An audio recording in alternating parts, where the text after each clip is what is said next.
SUSE, the oldest Linux company in the world, has announced that they have gone so all in on artificial intelligence that they have now added AI-powered Linux administration to their version of SUSE Linux Enterprise Server. That means that if you use a SUSE Linux Enterprise Server, you can have what they call agentic AI administration. Now, what does that mean? That means hands off. That means that an artificial intelligence engine will perform administrative and management tasks on your servers and your network without being asked to and without human interference.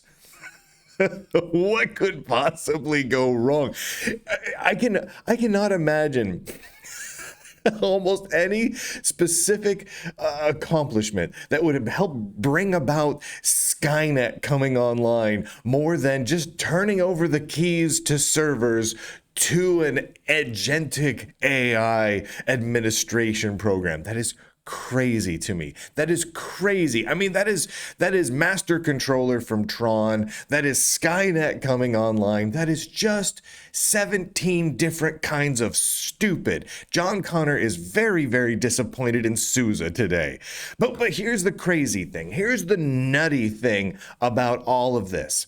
This is really just SUSE in a race with Red Hat in order to see how many AI-powered features that nobody wants that they can shove into Linux. The CEO of Red Hat, Matt Hicks, last November, so almost a year ago, announced that AI needs to be everywhere. That is a direct quote from them. They started talking about how they were partnering and acquiring AI companies and that they wanted to make Red Hat Linux the premier AI Linux, right? AI on the servers, AI on the desktop, AI services everywhere.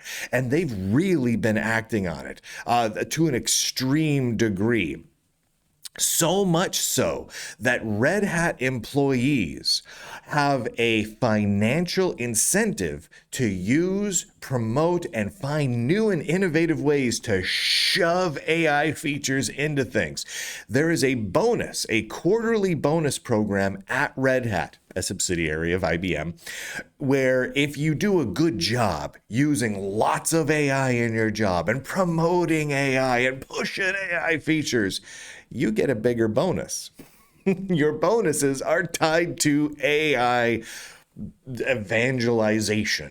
It's crazy what's happening here. And it's going so far that the Fedora Linux community distribution, so the community distro version of Red Hat, which is really a stupid thing to call it because Fedora Linux is wholly owned. I mean, it's run and paid for by IBM and Red Hat, right? To say that it's a community distribution is kind of insulting considering the leadership of Fedora. It's all paid Red Hat employees at the very top. I mean, the project manager is a Red Hat full-time position. I mean, to say it's community is ridiculous, but that's what they call it. So the community distribution of Fedora Linux now has an AI-assisted contribution policies where, quote, you may use AI assistance for contributing to Fedora. So what does that mean? Well, that means that then this just happened really over the last couple of weeks. That means that not only are we getting AI features crammed into our Linux systems, and we're starting to see AI administration, so sysadmin and DevOps and everything else run by AI with no human interference, no human involvement, and no humans even requesting that things be done, just AI doing it. But now we have the code itself being written by AI. Call it vibe coded if you want to. Call it just AI driven development. I don't care what you want to call it, but it's now AI is writing the code.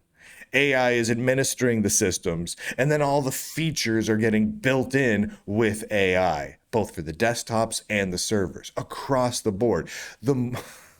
The number of things that could go wrong here are astronomical. I just want to call your attention to this particular story. Let me see if I've got this here. So, a police officer was called to arrest a child at a Baltimore County high school because the child was eating Doritos. Now, the AI system that this school district put into place saw that kid on an AI powered camera eating a bag of Doritos, one of those little tiny lunch bags of Doritos, and thought, you know what? That's a gun. Called the AI system, called the cops, and then the cops came and arrested the kid, eating Doritos. That's AI. That's modern AI. That's AI in practice. And yet here we have SUSE deciding that, yeah, it's fine. We're going to turn over the system that thinks kids eating Doritos need to be arrested because clearly they've got a gun. We're going to let them just administer all of our servers. Now, we've seen multiple things happen recently where there have been DNS problems and server outages and AWS going down and all sorts of things occurring.